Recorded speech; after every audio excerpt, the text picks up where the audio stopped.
Hello friends, welcome to my channel. நாம இப்ப பார்க்க போற ரெசிபி என்னன்னு பாத்தீங்கன்னா மிக சுவையான ஆலு ஸ்டஃப்டு பரோட்டா. சாதாரணமா இந்த ஆலு பரோட்டா எப்படி செய்வாங்கன்னா ஸ்டஃப்டு பரோட்டா சப்பாத்தி மாதிரி தேய்ச்சி உள்ள வச்சு செய்வாங்க. நான் அப்படி செய்யல. நம்ம பரோட்டா எப்படி இருக்கும் அதே மாதிரியே செஞ்சு அதுக்குள்ள ஸ்டஃப் பண்ணி நான் ரெடி பண்ணியிருக்கேன். செம டேஸ்டியா, செம சூப்பரா, செம சாஃப்டா இருக்கும். நீங்க இந்த மாதிரி ஒரு பரோட்டா லைஃப்ல சாப்பிட்டுக்கவே மாட்டீங்க. நீங்க இந்த மாதிரி ஒன்ஸ் செஞ்சு பாருங்க. இந்த ரெசிபி எப்படி செய்யலாம்ங்கறத நம்ம இந்த வீடியோல பார்க்கலாம்.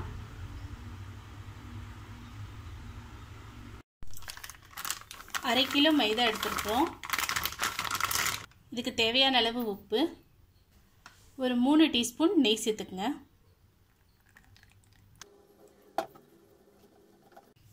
இப்போ கொஞ்சமா தண்ணி சேர்த்து மாவு பிசைஞ்சு எடுத்துக்கலாம்.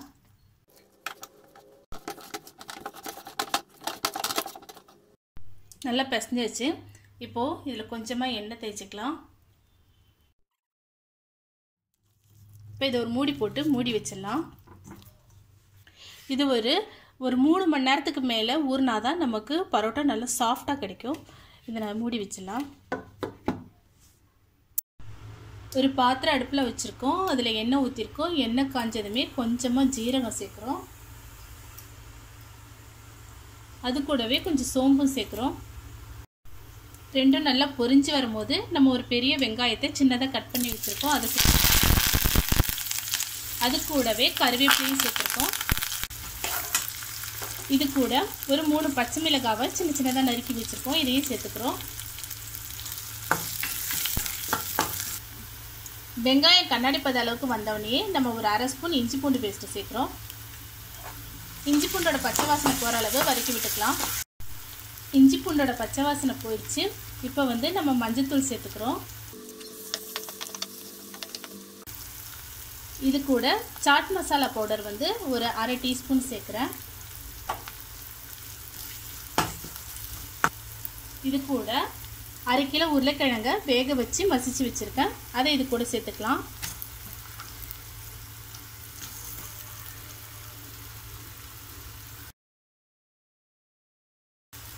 இதுக்கு தேவையான அளவு உப்பு சேர்த்துக்கலாம். இது கூட கொத்தமல்லி தழை கொஞ்சம் தூவி ஒரு கிளறி விட்டுட்டு இறக்கிடலாம். 3 மணி நேரத்துக்கு மேலே ஆயிடுச்சு. இப்போ இந்த மாவை இன்னொரு வாட்டி நல்லா பிசைஞ்சுக்கலாம்.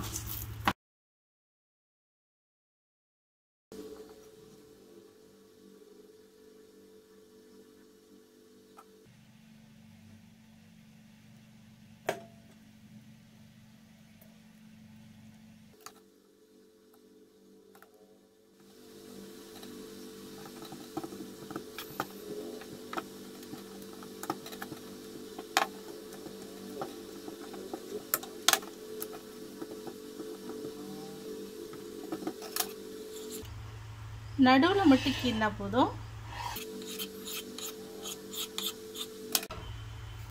இப்படி கிராஸா மடிச்சிட்டு வாங்க.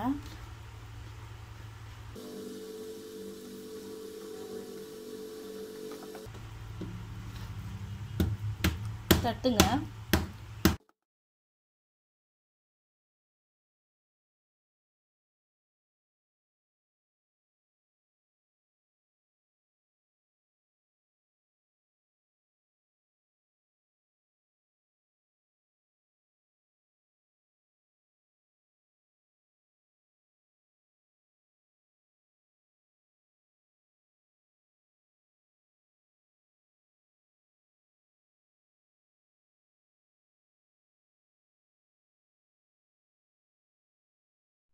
இப்போ இதை எடுத்து இங்கே வச்சுக்கலாம்.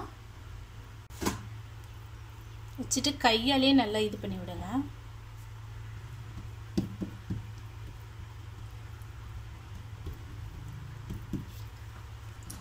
இதில் நம்ம இந்த உருளைக்கிழங்கு எடுத்து வச்சுக்கலாம்.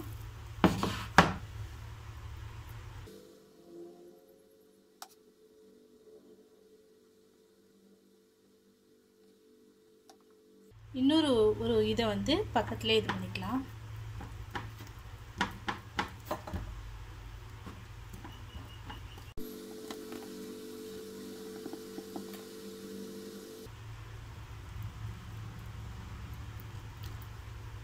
சாதாரணமாக ஸ்டஃப்டு பரோட்டாங்கிறதே எப்படி செய்வாங்கன்னா ரவுண்டாக தேய்ச்சி அதுக்குள்ளே வச்சு மடித்து செய்வாங்க. இப்படி செஞ்சு பாருங்கள், சூப்பராக இருக்கும்.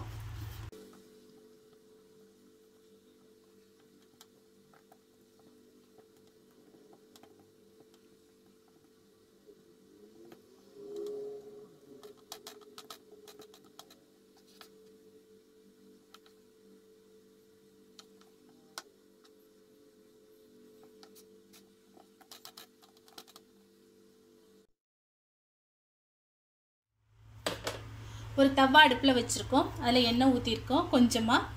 இப்போ வந்து நம்ம ரெடி பண்ணி வச்சுருக்கிற இந்த ஸ்டஃப்டு பரோட்டாவை இதுக்குள்ளே வைக்கலாம்.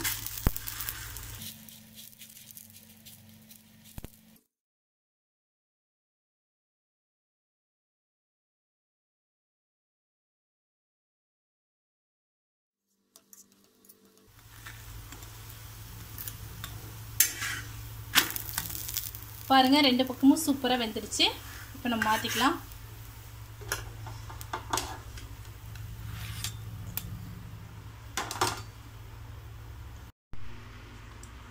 பாருங்கள், சூப்பரான சுவையான ஸ்டஃப்டு பரோட்டா ரெடி ஆயிடுச்சு.